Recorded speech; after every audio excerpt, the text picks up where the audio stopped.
Bismillahirrahmanirrahim. Assalamualaikum warahmatullahi wabarakatuh dan salam sejahtera untuk kita semua. Pada kesempatan kali ini, kami dari kelompok 4 dengan judul proyek penyedia layanan donor darah berbasis website akan memaparkan progres yang telah kami kerjakan serta memaparkan yang akan dilakukan ke depannya. Sebelumnya, saya akan memperkenalkan anggota dari kelompok 4 yaitu pertama Adika Ahmad Hanif Nazir dengan nomor absen 2. Saya sendiri Andi Musawi Rahmat dengan nomor absen 8. Dan terakhir Kevin Nathanael Wijaya dengan nomor absen 15. Oke, kami membuat layanan donor darah karena dilatar belakangi oleh banyaknya masyarakat yang membutuhkan adanya stok darah dan juga kurangnya sosialisasi mengenai pentingnya dan informasi mengenai donor darah. Pada pertemuan sebelumnya, kami telah mengerjakan beberapa bagian pada front end dan back end, yaitu pada front end terdapat halaman login user, halaman login admin, dashboard admin, navigasi bar, dan footer pada halaman utama. Dan untuk back end terdapat fungsi login user, fungsi login admin, fungsi list donor. Kemudian pada pertemuan sebelumnya, kami juga telah merencanakan untuk melanjutkan tampilan UI user dan mengintegrasikan database dengan sistem. Maka dari itu, pada kesempatan ini, kami akan memaparkan hal tersebut. Pada kesempatan kali ini, saya akan menjelaskan halaman beranda. Di sini, pada halaman beranda terdapat sebuah karosel mengenai gambar tentang PMI atau berita. Kemudian terdapat sedikit mengenai palang merah Indonesia itu sendiri. Kemudian jika user melakukan scroll ke bawah, maka akan menjumpai sebuah tabel kompabilitas sel darah merah.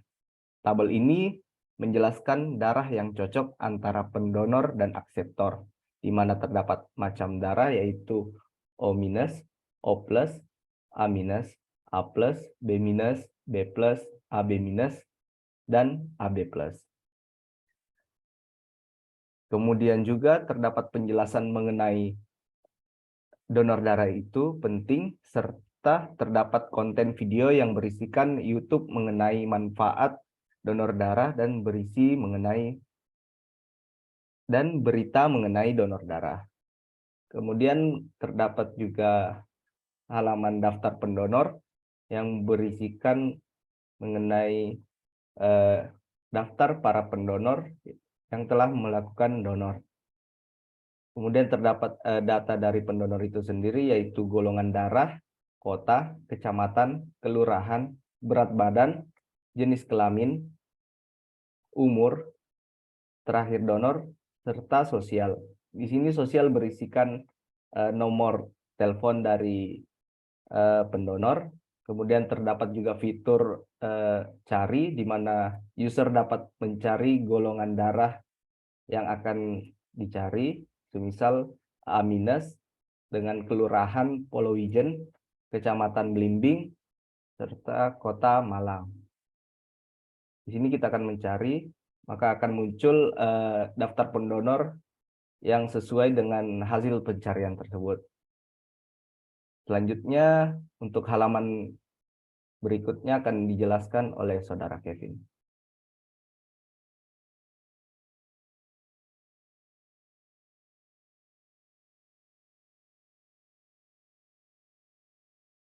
Baik, terima kasih Andi. Selanjutnya saya akan menjelaskan tentang halaman berikutnya, yaitu halaman jadwal dan juga bank darah. Untuk kedua halaman ini, itu terdapat perbedaan antara penggunaan oleh user dan juga penggunaan oleh admin. Untuk user, kita dapat melihat halaman ini untuk jadwal dengan detail rumah sakit, tempat mendonor kita, lalu ada detail alamat dari rumah sakit, juga ada waktu mulai dari kegiatan donor ini dan juga waktu selesainya. Lalu karena setelah kita melakukan riset mengenai PMI, kita tidak bisa melakukan donor secara langsung. Jadi kita harus mengikuti jadwal dari yang disediakan oleh PMI, maka kita mengikuti jadwal ini, tidak menggunakan formulir donor darah. Begitu. Selanjutnya untuk halaman kedua yaitu bank darah. Pada bank darah terdapat detail tempat, kontak, bank darah yang bisa dihubungi, lalu ada kota, kecamatan, kelurahan, dan juga alamat dari bank darah tersebut. Lalu selanjutnya saya akan mencoba menggunakan admin. Kita login menggunakan admin dulu. Nah, untuk admin kita terdapat tambahan yaitu bisa menambahkan isi dari tabel tersebut. Misal kita menambahkan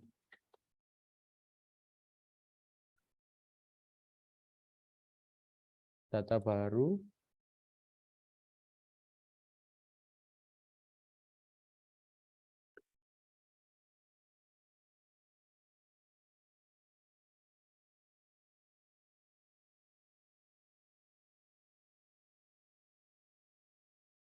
Maka akan muncul data baru. Lalu sama untuk bank darah. Sebagai admin kita bisa menambahkan bank darah yang baru.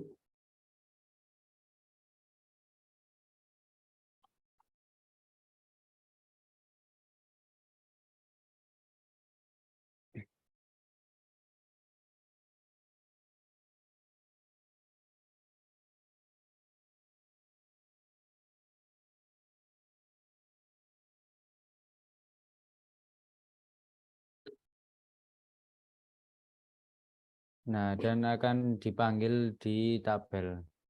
Untuk halaman selanjutnya akan dijelaskan oleh teman saya, Dika.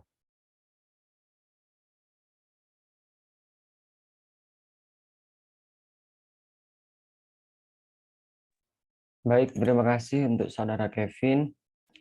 Di sini saya akan menjelaskan mengenai halaman formulir request donor darah.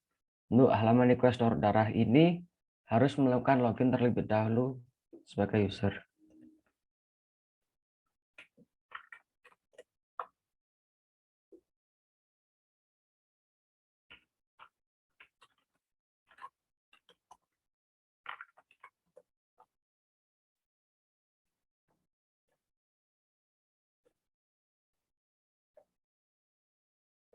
Setelah melakukan login, maka akan tampil formulir request donor darah.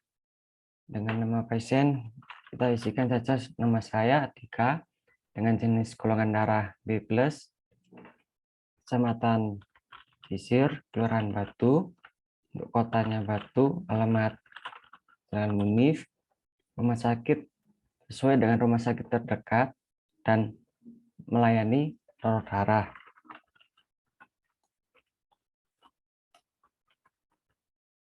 Kemudian terdapat nomor orang tua wali,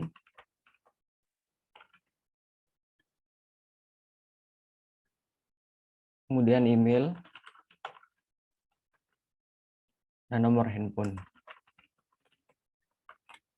Untuk tanggal donor, menyesuaikan dengan rumah sakit yang melayani dan tersedia. Misalnya memilih tanggal 30 November pada jam 1 siang. Kemudian klik submit, maka akan request has been. Data telah masuk.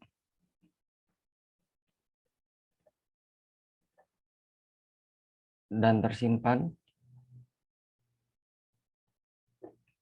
Kemudian pada page kontak ini berisi mengenai seputar pertanyaan mengenai PMI Kota Malang. Berisi nama, email, dan pertanyaan yang akan ditanyakan kepada PMI Kota Malang. Mungkin cukup sekian dari saya, akan saya kembalikan kepada Andi Musawir. Baik, terima kasih Saudara Dika. Jadi untuk kesimpulan dari kelompok 4, yaitu kami telah mengerjakan untuk halaman user secara keseluruhan dan integrasi database, namun belum 100% maksimal. Maka dari itu, untuk kedepannya kami akan menyempurnakan tampilan user interface dan admin panel. Mungkin sekian dari kelompok 4. Kurang lebihnya mohon dimaafkan. Wassalamualaikum warahmatullahi wabarakatuh.